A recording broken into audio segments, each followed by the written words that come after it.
All right, so if you're a prompt engineer, you know just how critical the examples in your few-shot prompts are. But what if those examples could change on the fly for every single query? Today, we're diving into a really powerful pattern that does exactly that: dynamic few-shot prompting. It's a technique that's going to make your agents way smarter, more efficient, and a whole lot more scalable. Okay, let's kick things off with a question that might hit a little close to home. You've probably spent hours, maybe days, carefully crafting your few-shot prompts, picking what you think are the best, most representative examples. But are you sure those fixed examples are actually helping with every user query? Or could they be silently sabotaging your agent's performance? And this is where we really hit the core of the issue. When you use traditional few-shot prompting, you're essentially hard-coding the same examples into every single prompt. And that's not just inefficient, it's expensive. You're burning tokens, which costs real money, and you're jamming up the context window with information that might be completely, totally irrelevant to what the user actually needs. This slide just lays it out perfectly. On the left, you've got your prompt, all ready to go with these generic examples about password resets and billing. But then, on the right, your user asks a super specific question about some 503 error on product X. The examples you provided? They're totally useless. The model is getting generic advice when it's desperate for specific, relevant context. So this brings us to the solution. It's pretty clear that instead of this static, one-size-fits-all approach, we need something way more intelligent.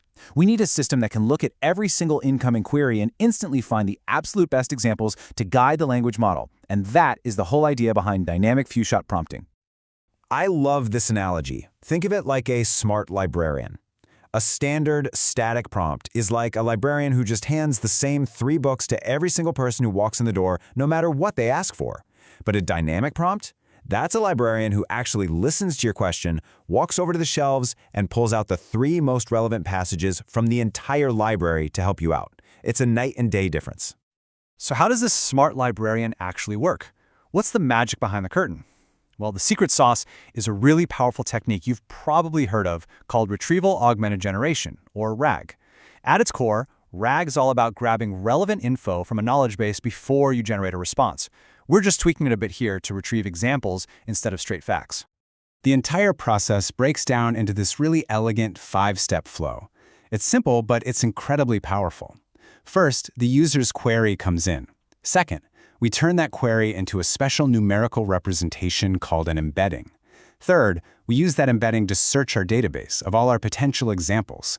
Fourth, we grab the best matches, let's say the top 3, and inject only those into our prompt. And finally, we send that brand new dynamic prompt off to the LLM. Now, the real magic in that whole process happens in step 2, embeddings. So what are they? Simply put, an embedding is a way to turn text into numbers. We take the user's query and convert it into a long string of numbers, which we call a vector. But the key thing here is that this vector isn't random. It's like a mathematical fingerprint that actually captures the text's semantic meaning. And this right here, this is the core concept that makes the whole search mechanism work. Because we've turned our text into these meaningful numbers, we can now do math on meaning itself. So phrases that mean similar things will have vectors that are numerically close to each other inside this big, high-dimensional space. And this is a total game changer. It's what gives our agent its superpower. We're not just doing a simple keyword search anymore. We're searching for meaning. So a user could say something like, "My vehicle is having issues," and our system is smart enough to find relevant examples about a car problem or a truck malfunction. It provides conceptually similar context, even if the words are completely different. All right, enough theory. Let's ground this in a real-world application so you can see the incredible impact this pattern can have. We're going to look at an enterprise customer support agent. Okay, so picture this. You're building a support agent for a huge enterprise software company. You're not just dealing with a dozen common issues.